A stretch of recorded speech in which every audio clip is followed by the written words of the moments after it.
नमस्कार विद्यार्थी मित्रांनो, 11 ऑगस्टच्या करंट इव्हेंटमध्ये तुम्हा सर्वांचं स्वागत आहे. काल मला थोडा अंदाज आहे की कालच्या न्यूज मी थोड्या घाईत सांगितल्या, थोडी गडबड झाली. असं होतं, खूपदा असं होतं. पण काय होतं की कामाचा वर्कलोड खूप जास्त असतो आणि या वर्कलोडमध्ये कुठंतरी जर आपण आपल्या पोटेन्शियलला परफॉर्म करत नसेल तर थोडी चिडचिड होते. आणि ती चिडचिड झाली की ऑटोमॅटिकली याचा परिणाम त्या न्यूज सांगण्यावरती किंवा न्यूजच्या एक्सप्लेनेशनवर होतो. तर मी सगळ्यात अगोदर तुम्हा सर्वांची माफी मागतो, दिलगिरी व्यक्त करतो की कालच्या न्यूज थोड्याशा घाईत झाल्या. आजपासून असं होणार नाही. जरी झालं तरी मला सांगा किंवा व्हिडिओ थोडासा स्लो करून पुन्हा तुम्ही पहा. फक्त तुमच्या अडचणी होता कामा नये, कारण तुम्ही खूप विश्वासानं ज्ञानदीपच्या करंट इव्हेंटच्या सिरीजवर विश्वास ठेवत आहात, लेक्चर पाहत आहात. सो अपेक्षा आहे की हे तुमच्या आवडीस उतरल. सुरू करूया. आजची सगळ्यात पहिली महत्त्वाची न्यूज आहे, ती आहे लॉकडाऊनमुळं झालेल्या अडचणीबद्दल. सगळ्यात महत्त्वाची न्यूज आहे ही आहे प्रधानमंत्री जन आरोग्य योजनेबद्दल. या ठिकाणी तुम्हाला दिसत असेल प्रधानमंत्री जन आरोग्य योजना. सगळ्यात महत्त्वाची गोष्ट काय झाली आहे, लॉकडाऊनमुळं तुम्हाला सगळ्यांना सुद्धा जाणवत असेल की लॉकडाऊन आलाय आणि आपले सगळेच आजार पळालेत. ना आपल्याला सर्दी होतीये, ना आपला घसा दुखतोय, ना ताप आलाय. इव्हन सगळ्यात मोठी गोष्ट काय की डिलिव्हरी सारखे जे रुग्ण आहेत किंवा कॅन्सर, ट्युबरक्युलोसिस, डायबिटीस यासारखे पेशंट आहेत, यासारखे पेशंट सुद्धा हॉस्पिटलमध्ये जाण्यापासून घाबरत आहेत. मग हे एका बाजूला कुठं जर चांगलं म्हणत असेल तर दुसऱ्या बाजूला ही अशी चिंतेची बाब अशी आहे की यामुळे असं होऊ शकतं की एकदा का हा कोरोना थांबला की त्यानंतर हॉस्पिटलमध्ये येणारी गर्दी आणि हा जो बॉम्ब आहे हा बॉम्ब अचानक फुटता कामा नये. म्हणून ही महत्त्वाची न्यूज आहे. आता या प्रधानमंत्री जन आरोग्य योजनेमध्ये जवळपास त्यांनी सांगितलेल्या एस्टिमेटनुसार 50% केसेस कमी झालेल्या आहेत. 50% केसेस कमी झालेला आहे. या ठिकाणी सिम्पली मला तुम्हाला एक गोष्ट हायलाईट करून दाखवायची आहे, ती आहे काही राज्य ज्या ठिकाणी सगळ्यात कमी केसेस आलेल्या आहेत त्या तुम्हाला दाखवतो. फक्त एकदा लक्ष देऊन पहा. सगळ्यात महत्त्वाची गोष्ट जर तुम्ही इथं पाहाल तर हे पहा, सगळ्यात जास्त केसेस कुठे डिक्लाइन झालेल्या आहेत तर जवळपास 75% केसेस या आसाममध्ये डिक्लाइन झालेल्या आहेत. त्यानंतर महाराष्ट्र आणि त्यानंतर बिहार या ठिकाणी केसेस डिक्लाइन झालेले आहेत. तर सगळ्यात कमी म्हणजे 25% केसेस कुठे डिक्लाइन झालेल्या असतील तर तो डिक्लाइन तुम्हाला लक्षात येईल, तो आहे उत्तराखंड, पंजाब आणि केरळ. यावर प्रश्न आला तर विचारला जाऊ शकतो. फक्त कुठं सगळ्यात केसेस जास्त डिक्लाइन झाल्यात, कुठं सगळ्यात कमी केसेस रजिस्टर्ड झालेल्या आहेत आणि कोणत्या ठिकाणी नंबर ऑफ केसेस आहेत तेवढ्याच आहेत किंवा कमी डिक्लाइन झाल्यात याचं तुम्हाला अंदाज येईल. मोठ्या राज्यांमध्ये, लोकसंख्या जास्त असणाऱ्या राज्यांमध्ये किंवा ज्या ठिकाणी गरिबीचं स्तर जास्त आहे. आसाममध्ये तुम्हाला माहित असेल की रिसेंटली खूप मोठ्या प्रमाणात फ्लड आला होता आणि या फ्लडच्या कारणासह सुद्धा नंबर ऑफ केसेस ज्या रजिस्टर झाल्या त्यांची संख्या कमी होऊ शकते. त्याबद्दलची ही न्यूज आहे. याबद्दल थोडक्यात आणखी जास्त माहिती जाणून घ्या. सगळ्यात महत्त्वाची गोष्ट या ठिकाणी तुम्ही डेटकडे लक्ष ठेवायची गरज नाहीये. फक्त 2 महत्त्वाचे मुद्दे सांगतो. आयुष्मान भारत प्रधानमंत्री जन आरोग्य योजनेच्या अंतर्गत जवळपास भारतातील 40% जनतेला या योजनेचा ऍक्सेस मिळतो. इथं आकडा लक्षात ठेवा, 40% जनतेला या योजनेचा ऍक्सेस मिळतो. म्हणजे भारतातील जवळपास 50 कोटी जनता जी आहे, 50 करोड एवढ्या लोकांना या योजनेचा फायदा होतो. पण आपण 40% पण पाठ करतो, 50 करोड सुद्धा पाठ करतो आणि मग MPSC विचारते की प्रधानमंत्री जन आरोग्य योजनेमध्ये कोणत्या प्रकारच्या आरोग्य सेवा दिल्या जातात, जे आपण कुठंच वाचत नाही. लक्षात ठेवा, इथं फक्त सांगण्यासाठी महत्त्वाचा मुद्दा सांगतो जो महत्त्वाचा आहे. प्रधानमंत्री जन आरोग्य योजनेच्या अंतर्गत सेकंडरी हेल्थ सर्व्हिसेसचा बेनिफिट दिला जातो. Secondary health services. आता तुम्हाला होमवर्क आहे, सेकंडरी हेल्थ सर्व्हिसेस म्हणजे काय हे तुम्ही शोधायचं आहे आणि तुम्ही आपल्या कमेंट बॉक्समध्ये टाकायचं आहे. सेकंडरी हेल्थ सर्व्हिसेस काय असतात, प्रायमरी हेल्थ सर्व्हिसेस काय असतात आणि primary, secondary, tertiary health services काय असतात, या तीनही बद्दल तुम्हाला प्रत्येकाला माहीत असायला हवं. आपण परीक्षेची तयारी करतोय किंवा करत नाही यापेक्षा आपल्याला ही गोष्ट नक्कीच माहीत असणं अपेक्षित आहे, राईट. आपण या योजनेबद्दल माहिती करून घ्या. त्याच्यामध्ये एक महत्त्वाचा मुद्दा तुम्हाला सांगायचा आहे. या ज्या डेट्स आहेत तर प्रत्येक ठिकाणी वेगवेगळ्या डेट्स आहेत. नॉर्मली डेटच्या मागे जाऊ नका. या डेट मी फक्त माहितीसाठी देत आहे. माझे पण सोर्सेस कधी कधी चुकीचे निघू शकतात. सो डेटकडे लक्ष देऊ नका, फक्त वर्ष लक्षात घ्या. दुसरा महत्त्वाचा मुद्दा, जर तुम्ही आयोगाच्या प्रश्नपत्रिका पाहाल तर तुम्हाला लक्षात येतं की प्युअर डेटवरती खूप जास्त प्रश्न विचारले जात नाहीत. UPSC प्रिलिम्स असेल किंवा कंबाईंड असेल, यामध्ये डेट विचारला जाणारा फक्त एखादा प्रश्न असतो आणि तो एखादा प्रश्न चुकला तरी चालतो, कारण अशा हजारो डेट्स पाठ करणं हे आपल्या सर्वसामान्य मनाला आणि बुद्धीला शक्य नाही. त्यामध्ये आपण खूप जास्त डिमॉरलाइज होतो. सो आजपासून आपल्या अभ्यासाचा एक नवीन मंत्र आपल्याला शिकायचा आहे. कोणतीच डेट आपल्याला विनाकारण पाठ करायची नाहीये. ॲब्सोल्युटली पाठ करू नका. हवं तर आयोगाच्या मागील सर्व प्रश्नपत्रिका बघा, तुम्हाला लक्षात येईल दरवर्षी हार्डली 1 किंवा 2 डेटवर प्रश्न असतो.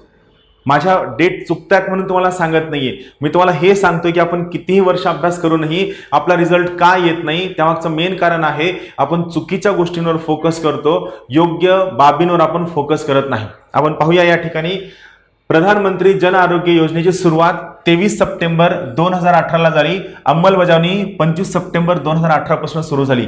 यामध्ये केंद्र व राज्य यांच्या खर्चाचा जो वाटा आहे हा 60-40 आहे. म्हणजे 60% खर्च केंद्र सरकार करतं, 40% खर्च राज्य सरकार करतं. इथं महत्वाची बाब लक्षात ठेवा.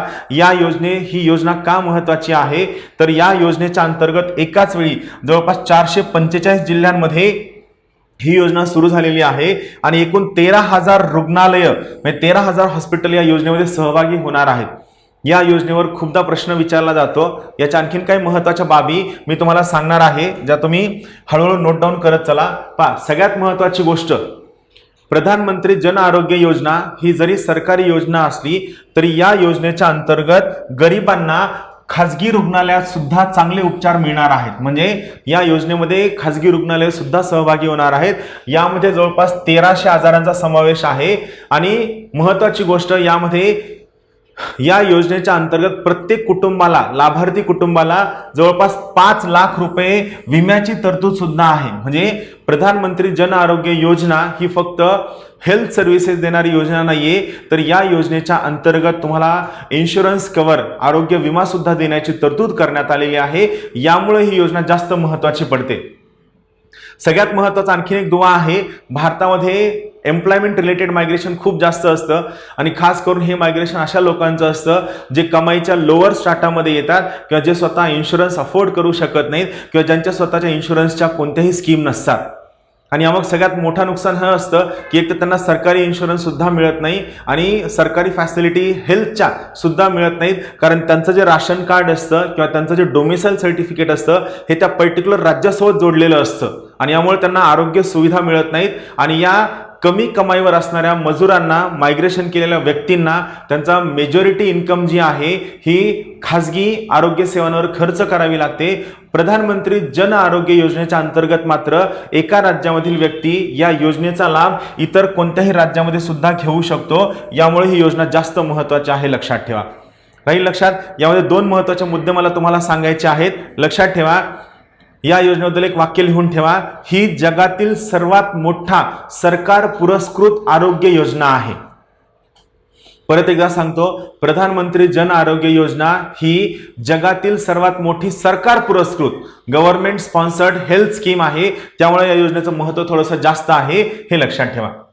पुढची महत्त्वाची न्यूज आहे ती आहे एम्प्लॉईज प्रॉव्हिडंट फंड ऑर्गनायझेशन बद्दल. EPFO एम्प्लॉईज प्रॉव्हिडंट फंडने फायनान्शियल इयर 2020-21 मध्ये जवळपास 93 लाख ऍप्लिकेशन्स पैकी 93 लाख क्लेम त्यांनी सेटल केलेले आहेत आणि या 93 लाख सेटल केलेल्या क्लेम्स पैकी 11.27 लाख हे उमंग या योजनेमार्फत आलेले आहेत.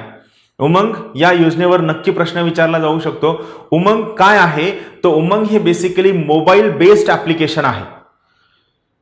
उमंग या ऍप्लिकेशनमध्ये जवळपास सर्वच्या सर्व सरकारी योजनांना तुम्ही मोबाईलच्या मार्फत लिंक होऊ शकता व सर्वच्या सर्व आरोग्य योजनांचा तुम्ही एका सिंगल प्लॅटफॉर्मवरती या सर्व योजनांचा तुम्ही फायदा घेऊ शकता. त्यामुळे उमंग नावाची योजना जास्त महत्त्वाची आहे. त्याबद्दल आपण थोडी जास्त माहिती जाणून घेऊया. पहा, सगळ्यात पलीकडे उमंगचा फोटो आहे. Unified mobile application for new age governance. Full form लक्षात ठेवा. Unified mobile application for new age governance हा उमंगचा फुल फॉर्म आहे. याची डेट लक्षात ठेवा. याची डेट आहे 26 नोव्हेंबर 2017. या ऍप्लिकेशनचा शुभारंभ माननीय पंतप्रधान नरेंद्र मोदी यांच्या हस्ते झालेला आहे. इथं महत्वाचा फायदा सांगतो केंद्र सरकारच्या विविध योजनांचा लाभ मोबाईलवरून घेता यावा म्हणून उमंग नावाचा ॲप सुरू केलेला आहे. तुम्ही सुद्धा तुमच्या मोबाईलवर उमंग ॲप डाउनलोड करून बघू शकता. HRD HR मध्ये यावर प्रश्न नक्की विचारला जाऊ शकतो. हे ॲप कुणाच्या मदतीने लागू करण्यात आलेलं आहे तर लक्षात ठेवा, हे ॲप केंद्र सरकारच्या इलेक्ट्रॉनिक्स अँड इन्फॉर्मेशन टेक्नॉलॉजी म्हणजे ministry of electronics and information technology यांच्या मार्फत आणि national e governance division NEGD या दोघांच्या संयुक्त माध्यमाने हे ॲप विकसित केले आहे. Ministry of electronics and information technology आणि सोबतच नॅशनल ई गव्हर्नन्स डिव्हिजन या दोघांच्या संयुक्त माध्यमानं हे ॲप विकसित केलं आहे. याचा सगळ्यात मोठा फायदा हा आहे की या ॲप मार्फत खूप सगळ्या जवळपास तुम्हाला लक्षात येईल 400 योजना ची माहिती व लाभ घेता येईल. या ठिकाणी सगळं सांगितलेलं आहे. या ॲपद्वारे शासनाच्या विविध विभागामार्फत राबविण्यात येत असलेल्या सेवा योजना, जसं फक्त एक्झाम्पल तुम्हाला सांगतो, गॅसचं बुकिंग करणं असेल, टॅक्स भरणं असेल, पॅन कार्ड काढणं असेल, त्यानंतर नॅशनल पेन्शन योजना असेल, किसान सुविधा कृषी विभाग असेल, फार्मा सहीदाम म्हणजे फार्मास्युटिकल डिपार्टमेंट असेल, या प्रकारच्या जवळपास 400 योजनांची माहिती सुद्धा तुम्हाला मिळणार आहे व या 400 योजनांचा फायदा सुद्धा तुम्हाला घेता येणार आहे.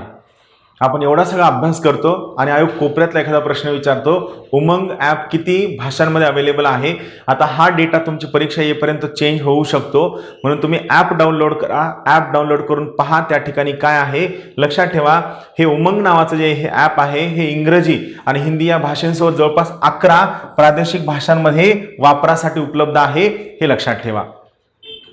त्यानंतर दुसरी महत्त्वाची गोष्ट, आपण एम्प्लॉईज प्रॉव्हिडंट फंड ऑर्गनायझेशन याबद्दल इन डिटेलमध्ये शिकलेलो आहोत. आपण त्याबद्दल परत एकदा थोडक्यात माहिती जाणून घेऊया. EPFO ज्याला म्हणलं जातं, एम्प्लॉईज प्रॉव्हिडंट फंड ऑर्गनायझेशन, याची स्थापना 4 मार्च 1952 ला झालेली आहे. मुख्यालय दिल्ली इथं आहे. ही एक वैधानिक संस्था आहे. वैधानिक म्हणजे स्टॅच्युटरी संस्था. मी तुम्हाला सांगितलं, ज्या संस्थेची स्थापना संसदेच्या कायद्याने किंवा विधानसभेच्या कायद्यानं होते त्याला आपण स्टॅच्युटरी संस्था असं म्हणतो किंवा वैधानिक संस्था असं म्हणतो. इथे लक्षात ठेवा, EPFO हे ministry of labour and employment यांच्या अंतर्गत कार्य करतं. Ministry of labour and employment यांच्या अंतर्गत हे कार्य करतं.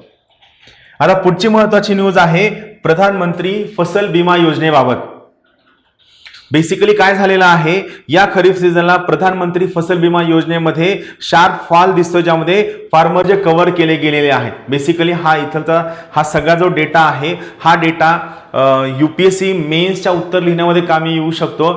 जर विचारला गेलाच कधी कधी तर UPSC प्रिलिम्समध्ये किंवा राज्यसेवा मेन्समध्ये खूप असा अवघड टेक्निकल प्रश्न विचारला जातो. त्या ठिकाणी हा इथलचा हा जो डेटा आहे, हा डेटा जर लक्षात राहिला तर प्रयत्न करा.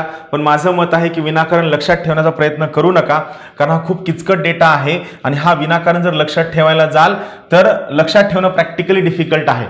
म्हणजे जर तुम्हाला पाहायला जाल तर तुम्हाला लक्षात येईल की नंबर ऑफ फार्मर्स किती आहेत, 2018ला किती होते, 19 आणि 20, किती ऍप्लिकेशन्स आले, किती सम मिळाली आहे, त्यांनी किती प्रीमियम भरले. इथे एक शब्द येतो बघा खूपदा, प्रीमियम. प्रीमियम या ठिकाणी शब्द आहे. सो लक्षात ठेवा, प्रीमियम म्हणजे काय, तर एकदम सोपा कन्सेप्ट आहे. तुमच्या विमा सुरू करताना तुम्ही जी सगळ्यात सुरुवातीला मुद्दल अमाऊंट दर महिन्याला किंवा दर वर्षाला तुम्हाला सरकारकडे किंवा त्या विमा कंपनीकडे जमा करावी लागते, त्याला आपण प्रीमियम असं म्हणतो. प्रीमियम भरला का, प्रीमियमचा हप्ता भरला का. सो इथं काय आहे, प्रीमियम किती आलं आणि किती एरिया इन्शुअर केला गेला याच्याबद्दल ही न्यूज आहे. लक्षात ठेवण्याची गरज नाहीये. हे फक्त राज्यसेवा मेन्स किंवा UPSC प्रिलिम्समध्ये या प्रकारचे प्रश्न विचारले जाऊ शकतात आणि त्यामध्ये उत्तर नाही आलं तरी काही अडचण नाहीये, कारण हे खूप जास्त टेक्निकल टाईपचे प्रश्न असतात. यामध्ये आपण जास्त माहिती जाणून घेऊया. आपल्यासाठी महत्त्वाचं आहे या योजनेबद्दलची माहिती. मी तुम्हाला योजनेबद्दलची माहिती सांगतो. पहा, सगळ्यात महत्त्वाची गोष्ट, प्रधानमंत्री फसल विमा योजना, यामधली डेट खूप ठिकाणी वेगवेगळी दिलेली आहे. वर्ष लक्षात ठेवा, याची सुरुवात 2016ला झाली. बघ आता उद्देश काय आहे, तर विमा घेताना बऱ्याचदा विमा कंपन्या शेतकऱ्यांकडून खूप जास्त प्रमाणात प्रीमियम घेतात. म्हणजे पहिले हप्ते खूप जास्त असतात. सो या योजनेचा उद्देश काय आहे, अत्यंत कमी प्रीमियम मध्ये शेतकऱ्यांना रब्बी आणि खरीफ म्हणजे या योजनेमार्फत काय होणार आहे, दोनही ऍग्रिकल्चर सीझन कव्हर होणार आहेत. रब्बी आणि खरीफ हे दोनही ऍग्रिकल्चर सीझन कव्हर होणार आहेत कमी प्रीमियम मध्ये, व यामध्ये त्यांना दोन गोष्टी मिळणार आहेत. एक तर विम्याचं संरक्षण सुद्धा मिळणार आहे व सोबतच त्यांना आर्थिक मदत सुद्धा दिली जाणार आहे. यामुळं ही प्रधानमंत्री फसल विमा योजना महत्वाची आहे. यामध्ये सगळ्यात महत्वाची गोष्ट, या योजनेचा जो खर्च आहे, या खर्चातील जवळपास 90% भार जो लोड आहे हा सरकार स्वतः उचलणार आहे. त्यामुळे ही योजना महत्वाची आहे. आता मी समोरच्या स्लाइडमध्ये काही टेक्निकल मुद्दे असे सांगितले आहेत की तुम्ही त्या पद्धतीनं करंट इव्हेंटचं किंवा तुमच्या पुस्तकांचं वाचन करावं. बऱ्याचदा आपला फोकस मिस असतो, आपण सर्वच्या सर्व डेटा पाठ करण्यावर भर देतो आणि त्यामुळे आपली उत्तरं चुकण्याकडे किंवा आपल्याकडे चांगला डेटा येण्याकडे खूप कमी कल असतो. तुम्हाला लक्षात येईल मी काय केलेलं आहे पहा. सगळ्यात महत्वाची गोष्ट, वैशिष्ट्य काय आहेत, अन्नधान्य, डाळी, तेलबिया इत्यादी पिकांसाठी प्रत्येक हंगामावरील एकच दर असेल. म्हणजे जर समजा दर कमी जरी झाला तरी सुद्धा काय असेल, शेतकऱ्यांना मिळणारा जो इन्शुरन्सचा रेट असेल किंवा जो प्रीमियम त्यांना भरावा लागेल तो प्रीमियम एकच असेल. सगळ्यात महत्वाची गोष्ट, शेतकऱ्यांनी विमा रक्कम भरल्यानंतर त्यांना विम्याचं पूर्ण संरक्षण मिळेल व त्यांनी दावा केलेली सर्वच्या सर्व रक्कम त्यांना मिळेल असं आहे. मग सगळ्यात महत्वाची गोष्ट, या विम्याच्या अंतर्गत जर बेनिफिट मिळवायचा असेल तर त्यासाठी कोणती पात्र परिस्थिती आहे, कोणत्या कंडिशन्स आहेत. तर पहा, कंडिशन्स काय आहेत, शेतामध्ये पाणी साठलेलं असावं, पूर आलेला असावा, अशा आपत्तींना आपण स्थानिक संकट मानण्यात येईल व त्यानुसार त्या शेतकऱ्यांना त्या ठिकाणी बेनिफिट देता येईल. आता यासोबत आणखीन काही महत्वाच्या गोष्टी आहेत. काय आहेत तर पहा, समजा पीक काढण्याच्या दिवसापर्यंत पीक शेतातच आहे आणि त्यावेळेस जर समजा आपत्ती आलं, वादळ, अवकाळी पाऊस किंवा काही आलं तर शेतकऱ्यांना त्या दाव्याची सर्वच्या सर्व रक्कम मिळेल.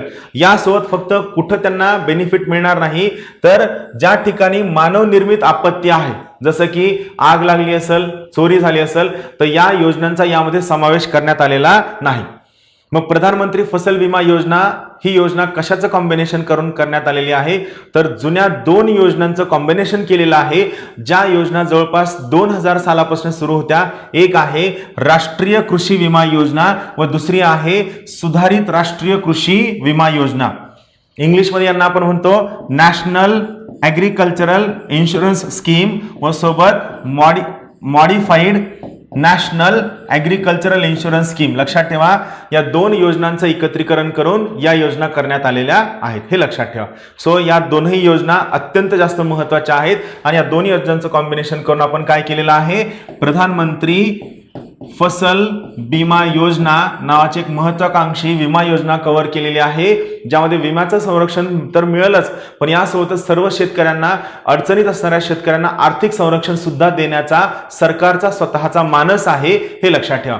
योजना महत्वाची आहे. यामध्ये UPSC प्रिलिम्स असेल किंवा राज्यसेवा प्रिलिम्स असेल, दोनही परीक्षांमध्ये नक्की प्रश्न विचारला जाऊ शकतो, हे लक्षात ठेवा. राईट. त्यानंतरची पुढची महत्वाची न्यूज आहे ती आहे इंटरनॅशनल फायनान्स कॉर्पोरेशन बद्दल.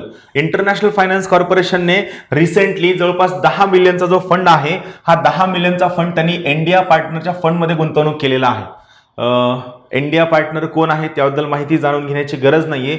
फक्त इंटरनॅशनल फायनान्स कॉर्पोरेशन ही आपल्यासाठी महत्वाची संस्था आहे, त्याच्याबद्दल आपल्याला माहिती असावी, त्यामुळे मी ही न्यूज घेतलेली आहे. आपण याबद्दल जास्त माहिती जाणून घेऊया. इंटरनॅशनल फायनान्स कॉर्पोरेशन ही वर्ल्ड बँक ग्रुप मधला एक सदस्य आहे.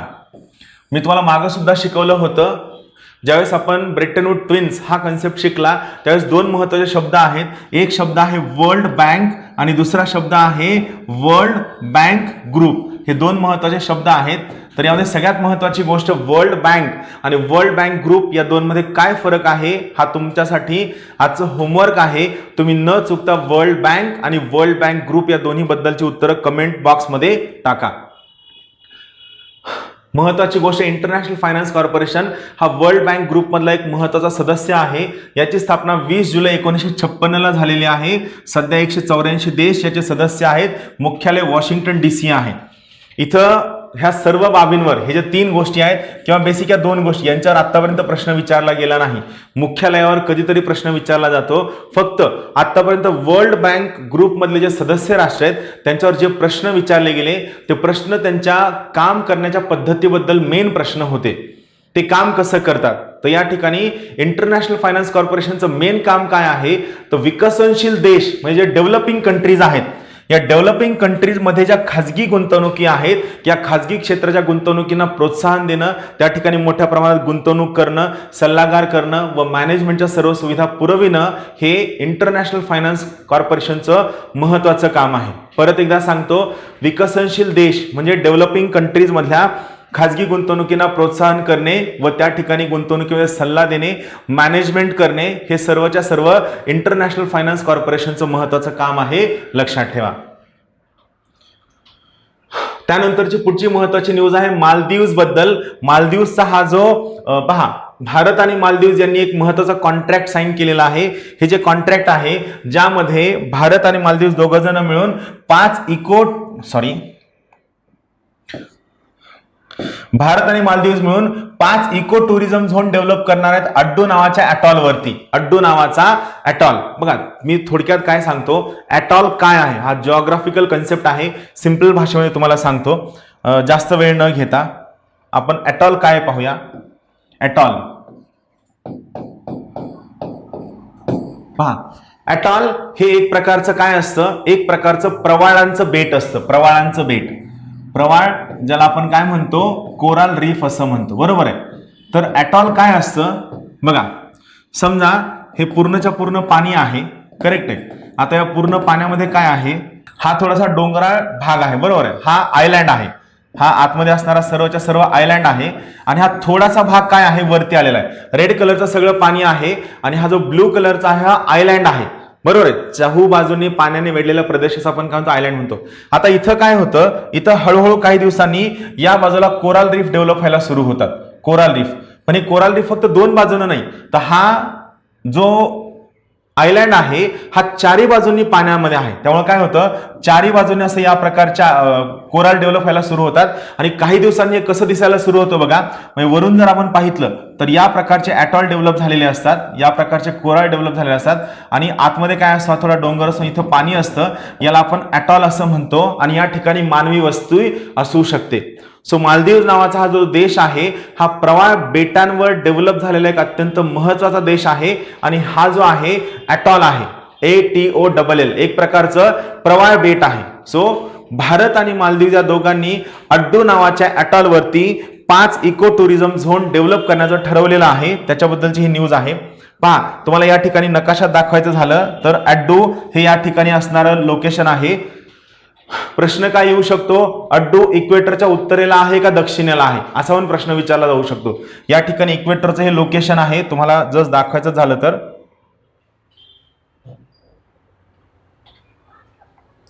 हे लोकेशन आहे, यामध्ये लक्षात ठेवा हा इक्वेटर आहे आणि त्या ठिकाणी अड्डू नावाचा हा ॲटॉल आहे ज्यावर भारत आणि मालदीव दोघजण मिळून काय करणार आहेत, 5 eco tourism eco sensitive zone develop करणार आहेत, ज्याच्याबद्दलची ही एक महत्त्वाची न्यूज आहे.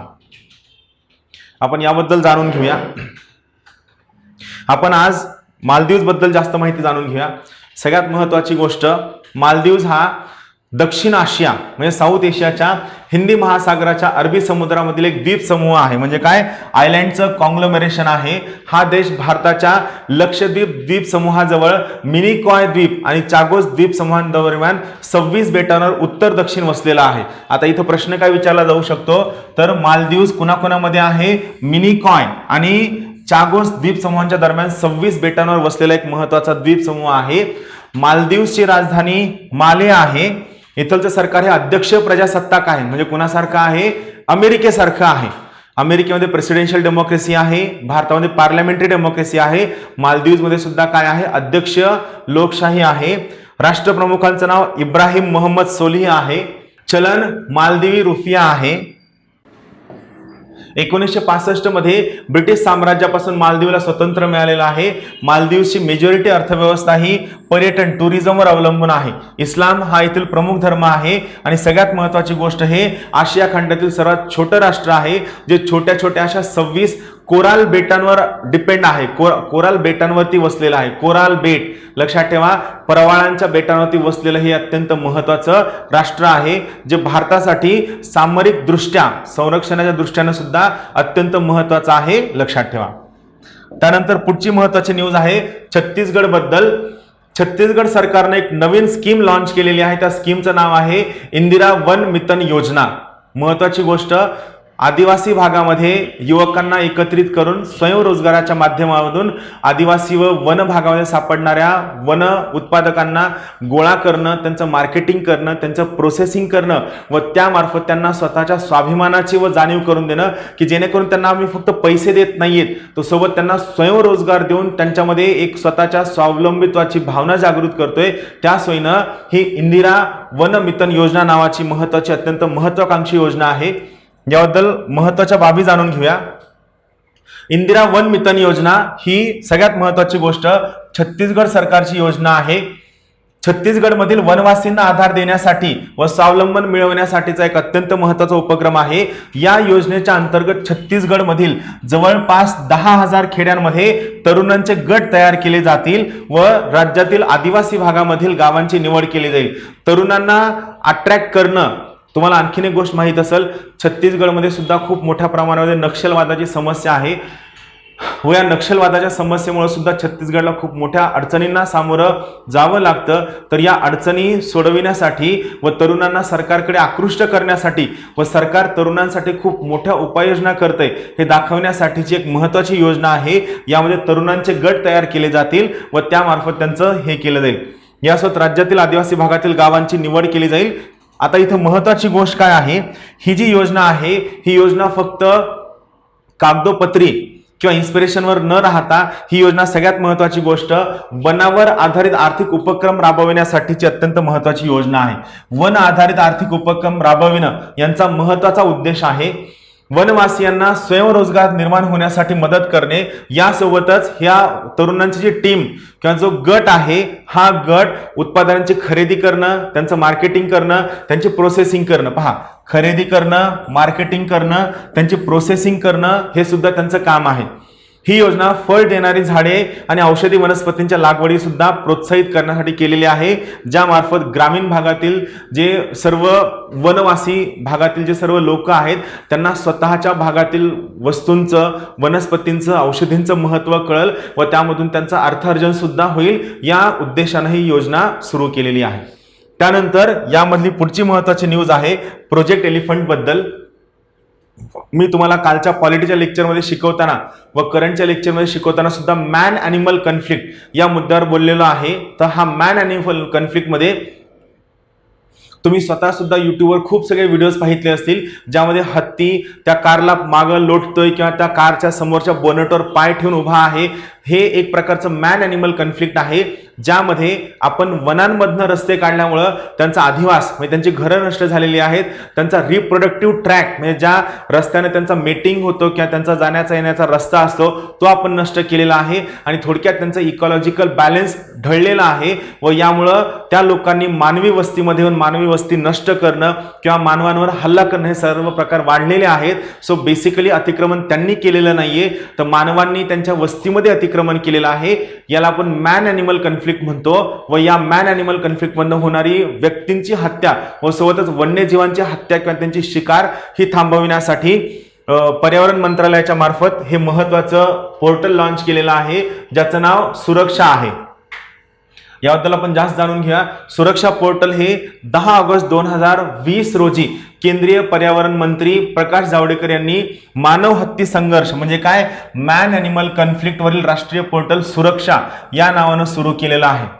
याचा सगळ्यात मेन उद्देश आहे रिअल टाइम माहिती संकलित करणं, म्हणजे सध्या हत्तींचा कळप कुठं जात आहे, त्यांची संख्या किती आहे, रस्त्यावर कुठं काय अडचण होत आहे का, किंवा त्या ठिकाणचा GPS एरिया ट्रॅक करून त्या एरियामध्ये शिकारी आहेत का, किंवा एखाद्या ठिकाणी जर हत्तीचं शव पडलं असेल, कारकॅस पडलं असेल ते शोधून काढणं, त्याची कारणं शोधणं, जेणेकरून आपल्याला जर लवकर पोस्टमॉर्टम करता आलं तर आपल्याला लवकर कळू शकतं हत्तीचा मृत्यू कशानं झालेला आहे, कोणत्या प्रकारचं पॉयझन वापरलेलं आहे, त्यासाठीची महत्त्वाची योजना आहे. सुरक्षा नावाचं हे महत्त्वाचं पोर्टल आहे. आपण आशियाई हत्तीबद्दल सुद्धा माहिती जाणून घेऊया. याच्यावर पर्यावरणामध्ये प्रश्न विचारला जाऊ शकतो. महत्वाची गोष्ट मागच्या लेक्चरमध्ये सुद्धा मी तुम्हाला शिकवलं होतं. 12 ऑगस्ट हा दिवस आपण जागतिक हत्ती दिन म्हणून साजरा केला जातो. त्यासोबत IUCN म्हणजेच international union for conservation of nature यांच्या IUCNच्या लिस्टमध्ये एशियन हत्ती हा धोकादायक म्हणून लिस्ट केलेला आहे. एकूण आशियाई हत्तीपैकी 60% हत्ती हे भारतामध्ये आढळतात आणि हत्तींच्या संवर्धनासाठी आपण 1992 मध्ये प्रोजेक्ट एलिफंट म्हणजे काय हत्ती प्रकल्प हा आपण सुरू केला होता. त्याबद्दलची ही महत्वाची न्यूज आहे. पुढची महत्वाची न्यूज आहे हस्तगत केलेल्या पोर्तुगीजांच्या राष्ट्रध्वजाचे पुण्यामध्ये जतन करण्यात आलेले आहे. हे दादरा नगर हवेलीच्या मुक्ती संग्रामाबद्दल आहे. मी तुम्हाला थोडक्यात दादरा नगर हवेली आणि गोवा याच्या नकाशाबद्दल दाखवतो. एक लक्षात ठेवा आणि मग याच्यानंतर मी तुम्हाला एक होमवर्क देणार आहे. तुम्ही जर या ठिकाणी पाहाल तर हे दादरा नगर हवेली आहे. हे बेसिकली लक्षात घ्या आणि खाली गोवा आहे. इथं लक्षात ठेवा. तुम्हाला होमवर्क आहे. होमवर्क हे आहे की आपण पोर्तुगीजांकडनं कोणते प्रदेश भारतामध्ये घेतले आणि फ्रेंचांकडनं कोणते प्रदेश आपण भारतामध्ये घेतले. होमवर्क परत एकदा सांगतो. पोर्तुगीजांकडनं कोणते भूप्रदेश आपण भारतामध्ये घेतले व फ्रेंचांकडनं कोणते भूप्रदेश आपण भारतामध्ये घेतले त्याच्याबद्दल तुम्हाला होमवर्क देत आहे. तुम्ही न चुकता याची तयारी करा. दादरा आणि नगर हवेलीबद्दल माहिती जाणून घ्या. सगळ्यात महत्वाची गोष्ट दादरा आणि नगर हवेली हा एक महत्वाचा केंद्रशासित प्रदेश आहे. राजधानी सिल्वासा आहे. क्षेत्रफळ 491 स्क्वेअर किलोमीटर आहे. साक्षरतेचं प्रमाण जवळपास 77.65% आहे. प्रमुख भाषा गुजराती आणि मराठी आहे. प्रमुख पिकं भात आणि रागी आहेत. याच्या उत्तरेला गुजरात राज्य तर इतर तीनही दिशांना महाराष्ट्र राज्य आहे. लक्षात ठेवा. इथं आणखीन एक गोष्ट लक्षात ठेवा.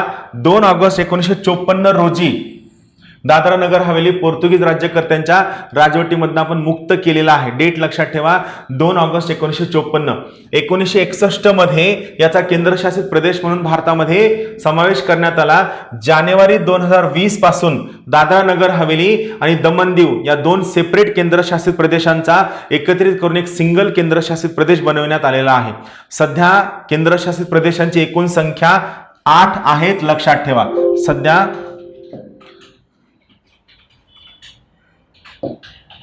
सध्या केंद्रशासित प्रदेशांची एकूण संख्या किती आहे?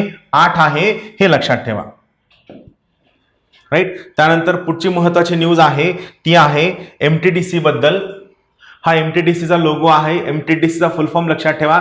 महाराष्ट्र टुरिझम आणि डेव्हलपमेंट कॉर्पोरेशन. आपल्याला न्यूज काय आहे, कोण तोट्यामध्ये आहे, कोण फायद्यामध्ये आहे याच्याशी आपल्याला काहीही घेणं देणं नाही. आपला प्लेन पर्पज आहे न्यूज समजून घेणं. आपण MTDC बद्दल जास्त माहिती जाणून घेऊया. सगळ्यात महत्वाची गोष्ट MTDC Maharashtra tourism development corporation. MTDC ही एक महत्वाची सरकारी संस्था आहे. 1956च्या कंपनी कायद्याअंतर्गत MTDC ची स्थापना करण्यात आलेली आहे. स्थापना 1975ला मुख्यालय मुंबई इथं आहे आणि सध्या याचे महासंचालक विजय वाघमारे आहेत. हे लक्षात ठेवा. MTDC मग याचा उद्देश काय आहे तर महाराष्ट्रामध्ये पर्यटन उद्योगाचा विकास करण्याचं कार्य MTDC करतं. यासोबतच या मंडळाच्या माध्यमातून महाराष्ट्रामध्ये पर्यटन विकास करणं आणि विदर्भ, मराठवाडा, कोकण या भागाचा पर्यटन विकास करण्यासाठी सुद्धा गुंतवणूक करण्यात आलेली आहे, जेणेकरून महाराष्ट्र आणि इतर राज्यांसारखंच सुद्धा पर्यटनामध्ये पैसे कमवावे हा याचा उद्देश आहे. पुढची महत्वाची न्यूज आहे NAC बद्दल. NACचा फुल फॉर्म लक्षात ठेवा. National assessment and accreditation council. परत एकदा सांगतो. NACचा फुल फॉर्म आहे national assessment and accreditation council. जोपर्यंत NACचं मूल्यांकन येत नाही तोपर्यंत कोणत्याही महाविद्यालयांना स्वायत्तता म्हणजे ऑटोनॉमी दिली जाणार नाही, अशी महत्वाची न्यूज आहे. इथं लक्षात ठेवा. हे पोखरियाल जे मंत्री आहेत त्यांचं म्हणणं आहे NACचं ॲक्रिडिटेशन किंवा NACनं रँकिंग देणं हे सगळ्यात आवश्यक आहे. त्या रँकिंगच्या आधारावरती या ठिकाणी सर्व महाविद्यालयांना ऑटोनॉमी दिली जाईल व सर्व शैक्षणिक संस्थांना गुणवत्ता असणं ची सुद्धा सक्ती करण्यात आलेली आहे, असं पोखरियाल यांचं म्हणणं आहे. इथं यांचे 2 महत्वाच्या गोष्टी, इथे दोन्ही गोष्टी न चुकता तुम्ही वाचून काढा. हे तुम्ही तुमच्या परीक्षेमध्ये सुद्धा टाकू शकता. ते काय म्हणले त्याच्याबद्दल ही महत्वाची न्यूज आहे. मी तुम्हाला वाचून दाखवतो. मुलांना मार्कांच्या रेसमध्ये गुंतवायचं नाही. आता रिपोर्ट कार्ड नव्हे तर प्रोग्रेस कार्ड असेल. विद्यार्थ्यांनाच स्वतःचे मूल्यांकन करता येईल. त्यांचे शिक्षक सोबत शिकवणाऱ्यांचाही समावेश असेल. पहा, रिपोर्ट कार्ड, प्रोग्रेस कार्ड हे दोन्ही मुद्दे तुम्ही काय करू शकता, तुमचा एस्से लिहिताना त्यामध्ये टाकू शकता. यासोबत दुसरं वाक्य आहे, विद्यार्थ्यांच्या सुरक्षेला सर्वाधिक प्राधान्य दिलं जाईल. आणि हे प्राधान्य असल्याने अद्याप शाळा उघडण्याचा निर्णय झालेला नाहीये. सध्या तरी केवळ सुरक्षेची चाचपणी केली जात आहे. नजीकच्या काळामध्ये त्या संदर्भात लवकरात लवकर निर्णय होईल, याबद्दल सुद्धा पोखरियाल म्हणलेले आहेत. त्याबद्दलची ही न्यूज आहे. आपण नॅक बद्दल थोडक्यात जास्त माहिती जाणून घेऊया. NAAC, national assessment and accreditation council, सगळ्यात महत्वाची गोष्ट, याची स्थापना 1994 ला केलेली आहे. संचालक SC शर्मा आहेत. मुख्यालय बंगळुरू इथं आहे. याच्या मोटोवर नक्की प्रश्न विचारला जाऊ शकतो. याचा मोटो आहे एक्सलन्स, क्रेडिबिलिटी अँड रिलिव्हन्स. लक्षात ठेवा, नॅकचा मोटो आहे एक्सलन्स, क्रेडिबिलिटी अँड रिलिव्हन्स. भारतातील सर्व महत्वाच्या उच्च शिक्षण संस्थांचं मूल्यांकन करणं हे नॅकचं महत्वाचं काम आहे. यासोबतच UGC म्हणजेच युनिव्हर्सिटी ग्रँट्स कमिशन मार्फत वित्त पुरवठा केली गेलेली ही एक ऑटोनॉमस म्हणजे स्वायत्त संस्था आहे, हे लक्षात ठेवा. त्यानंतरची पुढची न्यूज आहे तुमच्या पुण्याबद्दल. पुण्यामध्ये आण्विक घड्याळ विकसित करणार आहे आणि ही घड्याळ विकसित करण्यामध्ये पुण्यातील आयुका आणि आयसर आणि इतर संशोधन संस्थांचा महत्वाचा सहभाग असेल. त्याच्याबद्दलची ही महत्वाची न्यूज आहे. आपण आयुका आणि आयसर बद्दल ऑलरेडी आपण शिकलेलो आहोत. मी आयुकाबद्दल इथं माहिती सांगतो. आयुकाचा फुल फॉर्म लक्षात ठेवा. MPSC करणाऱ्या 90% लोकांना आयुकाचा फुल फॉर्म माहीत नसतो. तुम्ही स्वतः प्रयत्न करा त्यावर हात ठेवून सांगण्याचा. नाही माहीत. Inter university centre for astronomy and astrophysics असा आयुकाचा फुल फॉर्म आहे. Inter university centre for astronomy and astrophysics हा आयुकाचा फुल फॉर्म आहे. आयुका या संक्षिप्त नावाने हे प्रसिद्ध आहे. याची स्थापना 1988 ला झाली. सध्या संचालक डॉक्टर सौम्यक राय चौधरी आहेत. जयंत नारळीकर हे या संस्थेचे पहिले संचालक होते. या संस्थेमध्ये प्रामुख्याने खगोलशास्त्र, खगोल भौतिकी, सैद्धांतिक भौतिकी या विषयावर प्रामुख्याने संशोधन केलं जातं, हे लक्षात ठेवा. यासोबतच आयुकाचा जो कॅम्पस आहे, या कॅम्पसची रचना प्रसिद्ध भारतीय वास्तुशास्त्रज्ञ चार्ल्स कोरिया यांनी केलेले. यांचं नाव लक्षात ठेवा. हे प्रसिद्ध आर्किटेक्ट होते, इंडियन आर्किटेक्ट चार्ल्स कोरिया यांनी या आयुकाची रचना केलेली आहे. आयुका आभासी वेधशाळा प्रकल्प चालविते. तुम्ही इंटरनेटवर आभासी वेधशाळेबद्दल आणखी जास्त माहिती जाणून घ्या. तुमच्या टेक्नॉलॉजी पार्टचा हा महत्वाचा भाग आहे. आता आजपासून आपण एक नवीन सिरीज सुरू करत आहोत. सिरीज अशी आहे की रोज मी तुम्हाला जे खूप सगळे ऍप मी चालतो, ज्या ऍपच्या मार्फत मी जातो, त्या ऍपवर ज्या महत्वाच्या इंग्लिश न्यूज मला वाटतात की ज्या ॲज खूप जास्त माहिती देणाऱ्या नसतात पण 2 मिनिटांमध्ये आपल्याला खूप महत्वाची माहिती देऊन जातात, त्या ॲपबद्दल आपण आजपासून सुरू करत आहोत. आज आपण सुरू करूया. सगळ्यात पहिली गोष्ट आहे ती आहे सेंटर. नितीन गडकरी यांची ही न्यूज आहे. इथं त्यांनी सांगितलेलं आहे सेंट्रल गव्हर्नमेंट हे प्लॅन करते की micro lending body for women and SMBs साठी. यामध्ये सगळ्यात महत्वाची गोष्ट, महिलांना खास करून कर्ज देण्यासाठी मायक्रो लेंडिंग म्हणजे छोटी संस्था स्थापन केली जाईल व त्यामार्फत महिलांना वेगवेगळ्या पद्धतीनं कर्ज देण्यात येईल व त्यांना आर्थिकदृष्ट्या स्वावलंबित करण्याचा प्रयत्न केला जाईल. हा यांचा महत्वाचा उद्दिष्ट आहे. ही योजना बांगलादेशचे नोबेल लॉरेट मोहम्मद युनुस यांच्यासोबत सुद्धा ही योजना त्यांनी डिस्कस केलेली आहे. त्यानंतर दुसरी महत्वाची न्यूज आहे, भारत सरकारने जवळपास 110 कोटी रुपये हे इनोव्हेशन हब साठी IIT रोपारला देण्याचं निश्चित केलेलं आहे. तुम्हाला होमवर्क आहे IIT रोपार मॅप मध्ये शोधणं आणि IIT रोपार बद्दल महत्वाची माहिती त्या ठिकाणी आपल्या कमेंट बॉक्समध्ये टाकणं. एक एक शिक्षण संस्था आपण कव्हर करणार आहोत जो तुमच्या HRD HR चा सुद्धा भाग आहे. एकाच वेळेस 4 IIT अभ्यासाला गेलं सोपं जात नाही. IIT रोपार केव्हा स्थापन झाली याबद्दल सुद्धा तुम्हाला चांगली माहिती असणं अपेक्षित आहे. तिसरी न्यूज आहे, भारत सरकारचा जो फॉरेन एक्सचेंज रिझर्व्ह आहे, भारत सरकारचा जो फॉरेन एक्सचेंज रिझर्व्ह आहे हा वाढलेला आहे. हा जवळपास 100 बिलियननी वाढलेला आहे. सध्या आपला 10 महिन्यांवर वाढलेला सध्या आपला फॉरेन एक्सचेंज रिझर्व्ह आहे $534.5 बिलियन. सो इथं परत तुम्हाला एक नवीन होमवर्क आहे, फॉरेन एक्सचेंज रिझर्व्ह मध्ये काय काय येतं याबद्दल तुम्ही कमेंट बॉक्समध्ये टाकायचं आहे.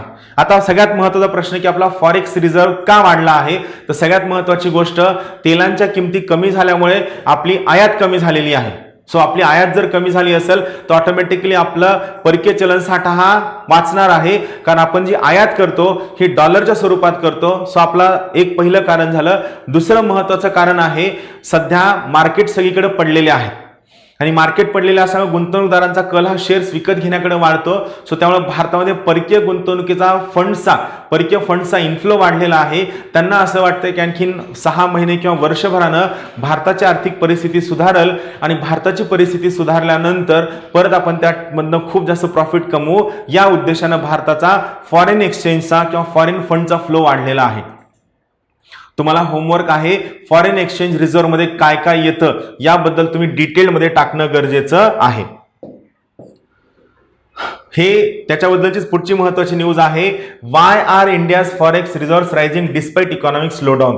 यामध्ये त्यांनी काय सांगितलं की मागच्या 10 महिन्यामध्ये आपला फॉरेक्स रिझर्व्ह हा जवळपास $100 बिलियन वाढलेला आहे. मग काय कारण आहे, मी याला थोडं हायलाइट करतो. का वाढत आहे, तर बरेच कारण आहेत की फॉरेन फंडचा इन्फ्लो वाढलेला आहे, सोबतच आपले इम्पोर्ट बिल सुद्धा कमी झालेला आहे. ऑइलच्या किमती कमी झाल्यामुळे सो ट्रेडचा इम्पॅक्ट आपल्याला होतोय आणि गोल्डचं इम्पोर्ट सुद्धा आपण कमी केलेलं असो. या 3 सगळ्या कारणांमुळे आपला फॉरेक्स रिझर्व्ह हा कंटिन्युअसली वाढत आहे. त्याच्याबद्दलची ही महत्वाची न्यूज आहे. नासाने सगळ्यात आताच्या कंडिशनला नासाने फुल global map of helium in solar atmosphere gather केलेले. पहिल्यांदा हे असं झालेलं आहे. नासाने जे 2009ला एक रॉकेट लॉन्च केलं होतं, त्यांना या प्रकारचं सर्वच्या सर्व हिलियमचा मॅप त्यांनी पूर्ण फुल मॅप गॅदर केलेला आहे.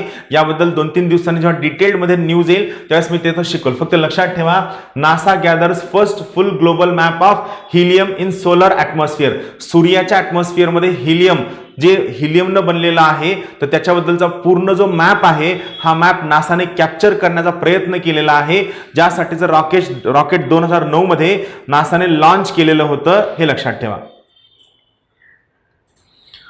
स्टेट बँक ऑफ इंडियाचे चीफ आहेत, त्यांनी सांगितलेलं आहे की त्यांनी जवळपास 10,000 करोड रुपयांचा फंड हा मायक्रो स्मॉल मीडियम एंटरप्राइजला ऑपरेशनल करण्यासाठी सुरू ठेवलेला आहे. कोरोनाच्या संकटामध्ये सगळ्यात जास्त नुकसान जर कोणाचं झालं असेल तर ते मायक्रो स्मॉल मीडियम एंटरप्राइजचं झालेलं आहे व त्यांना या संकटापासून वाचविण्यासाठी जवळपास 10,000 कोटी रुपयांचा फंड मायक्रो स्मॉल मीडियम एंटरप्राइजसाठी एसबीआयने स्वतः इयरमार्क करून ठेवलेला आहे. इकडची महत्वाची न्यूज आहे त्याच्याबद्दलची. पियुष गोयल कॉमर्स आणि इंडस्ट्री मिनिस्ट्री यांनी स्वतः सांगितलेलं आहे की बॅलन्स ऑफ पेमेंट हा आपल्या फेवरमध्ये येणार आहे. बॅलन्स ऑफ पेमेंट मी तुम्हाला मागच्या एका करंटच्या लेक्चरमध्ये शिकवलं होतं. भारताचा जगभरातील इतर सर्व राष्ट्रांसोबत जो परकीय व्यापार असतो एका वर्षभरामधला, त्याला आपण बॅलन्स ऑफ पेमेंट असं म्हणतो. आपला बॅलन्स ऑफ पेमेंट फेवरमध्ये का जाणार आहे, त्याचं सगळ्यात मेन कारण आहे आपल्याला लागणारं जे ऑइल आहे हे ऑइल स्वस्त झालेलं आहे आणि त्यामुळे आपलं इम्पोर्ट बिल कमी झालेलं आहे. त्यामुळे आपला बॅलन्स ऑफ पेमेंट हे भारताच्या फेवरमध्ये असणार आहे असं पियुष गोयल यांचं म्हणणं आहे. आणि सर्वात शेवटची स्निपेट आहे ती आहे वर्ल्ड बँकेबद्दल. वर्ल्ड बँक जी भारत आणि पाकिस्तान या दोघांच्या मध्ये इंडस वॉटर ट्रीटीसाठी ॲज अ मेडिएटर म्हणून काम करते. त्या वर्ल्ड बँकेने स्वतः सांगितलेलं आहे की आम्ही आता भारत आणि पाकिस्तान यांच्यामधल्या इंडस वॉटर ट्रीटीमध्ये मेडिएट करू शकत नाही, कारण गोष्टी या डिफिकल्ट आहेत. सो या डिस्प्यूटमध्ये आम्ही सध्या मेडिएट करू शकत नाही असं वर्ल्ड बँकेने स्वतः क्लिअर केलेलं आहे. राईट. आपण आजची टेस्ट सोडवायला सुरू करूया. आजची टेस्ट आपली कितवी टेस्ट आहे, आज आपण 61वी टेस्ट सोडवणार आहोत. पहा छोटंसं रोपटं किती मोठं झालेलं आहे. आपण जवळपास आता 61व्या टेस्टकडे आलेलो आहोत. आजची टेस्ट आपण सुरू करूया. सगळ्यात पहिला प्रश्न आहे सिंधू नदी विषयीचा. सगळ्यात पहिला प्रश्न आहे सिंधू नदी विषयीचा. सिंधू नदी विषयी योग्य पर्याय निवडा. सिंधू नदीचा उगम मानस सरोवर तिबेट मधला आहे. गिलगिट, काबूल, झेलम, शोक सिंधूला डाव्या बाजूने मिळणाऱ्या उपनद्या आहेत. सिंधू नदी ही अरबी समुद्राला कराची येथे जाऊन मिळणारी महत्वाची नदी आहे.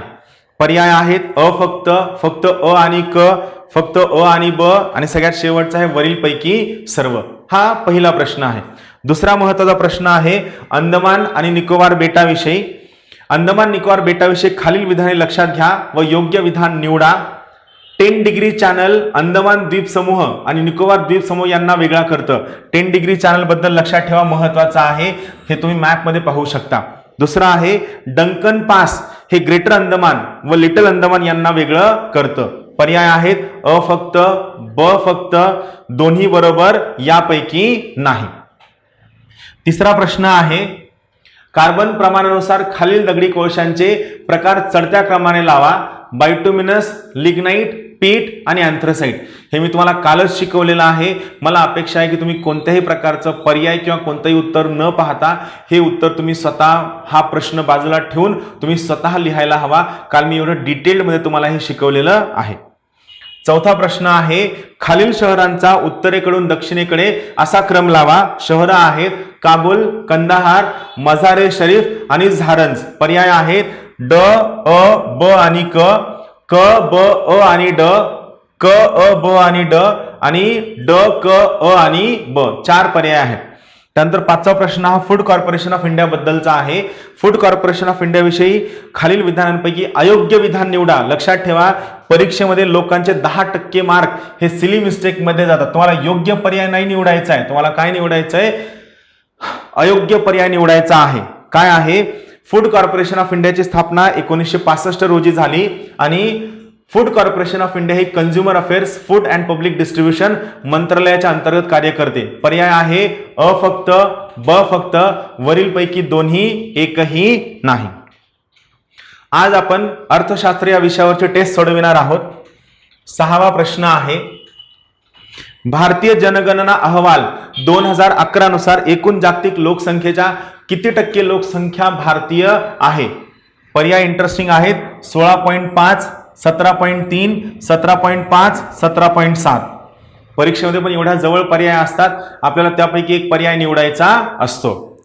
त्यानंतरचा 7वा प्रश्न आहे, एकूण लोकसंख्येच्या कामकाजी वयाच्या लोकांचा हिस्सा वाढल्याने देशाच्या विकास दरात वाढ होते. या संकल्पनेचे वर्णन खालीलपैकी कोणती टर्म करते?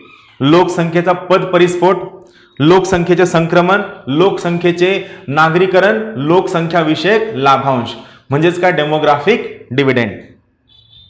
8वा प्रश्न आहे, लोकसंख्येच्या संक्रमणाला दुसऱ्या टप्प्याचे खालीलपैकी कोणते वैशिष्ट्य नाही?